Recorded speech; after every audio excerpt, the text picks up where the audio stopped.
Israel अमेरिकेकडून झालेल्या हल्ल्यात इराणचे सर्वोच्च नेते खामेनेई यांचा मृत्यू। इराणी मीडियाकडून खामेनेईंच्या मृत्यूची पुष्टी। डोनाल्ड ट्रम्प यांच्या दाव्यानंतर स्वतः इराणी मीडियाचंही वृत्त। खेमेनींच्या उत्तराधिकाऱ्याची घोषणा। खेमेनींनंतर इराणची सर्व सूत्र त्यांच्या मुलाकडे। मुज्तबा खेमेनेई इराणचे नवे सर्वोच्च नेते।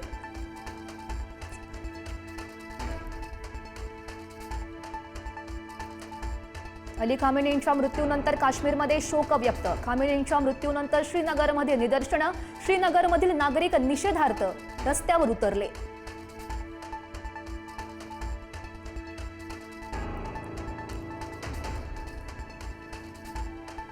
क्रूर नेत्याला ठार करून आम्ही इराणला वाईटरित्या हरवलं। खेमेनींच्या मृत्यूनंतर ट्रम्प यांची प्रतिक्रिया। इराणसोबत आता संवाद साधणं सोपं होणार, ट्रम्प यांचा दावा।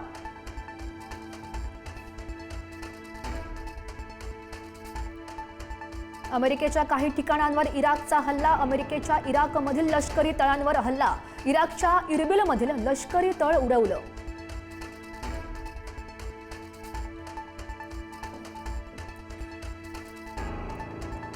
इराण इस्रायल युद्धाचा भडका दुबईपर्यंत। दुबई विमानतळावर इराणचा हल्ला। 7 स्टार हॉटेल बुर्ज अल अरबवर सुद्धा हल्ल्याचा प्रयत्न। बुर्ज खलिफा पूर्णपणे बंद।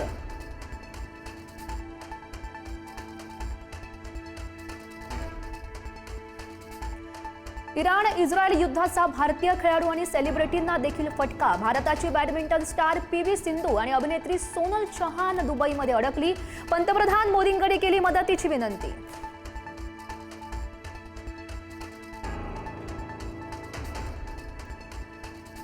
पिंपरी चिंचवड मधले 84 विद्यार्थी दुबईमध्ये अडकले। इंदिरा विद्यालयातील 80 विद्यार्थी 4 शिक्षकांसह दुबईमध्ये अडकले।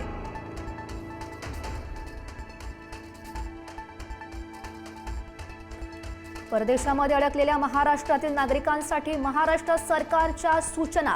सर्व नागरिकांना सतर्क राहण्याचं आवाहन। महाराष्ट्र सरकारकडून आपत्कालीन संपर्क जाहीर।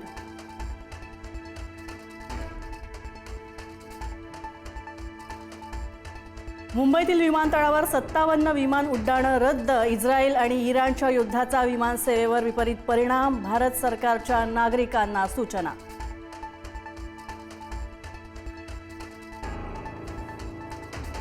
मध्य पूर्वेतील युद्धामुळे 400हून अधिक भारतीय विमानं रद्द। आज 444 उड्डाणं रद्द होण्याची शक्यता। विमान रद्द झाल्यामुळे प्रवाशांना मोठा फटका। इराण इस्रायल युद्धामुळे हवाई क्षेत्रावर कडक निर्बंध।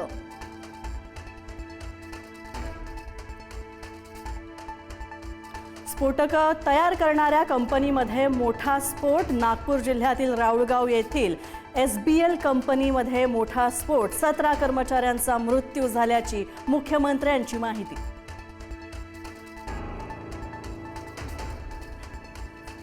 कोकणात जलवाहतुकीचा नवीन अध्याय। मुंबई ते विजयदुर्ग सागरी रोरो सेवा सुरू। मंत्री नितेश राणे यांच्या हस्ते शुभारंभ।